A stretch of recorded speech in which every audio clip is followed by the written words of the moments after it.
Welcome to Drawliper channel, and in today's video I'm going to show you how to turn on your Samsung Galaxy A06 phone without a power button or a broken power button. Now first you need a USB cable and then connect the end of the cable to a Windows or Mac laptop or desktop computer, and then you have to connect other end of the cable to your phone. But not now, I will tell you when. Now the first thing you have to do is press and hold your volume up key and volume down key at the same time together.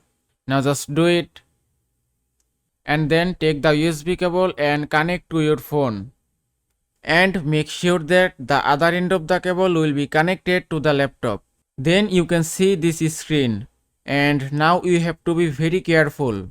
Now from here you have to press volume down key. Don't press volume up key. Just press volume down key. Now just press it.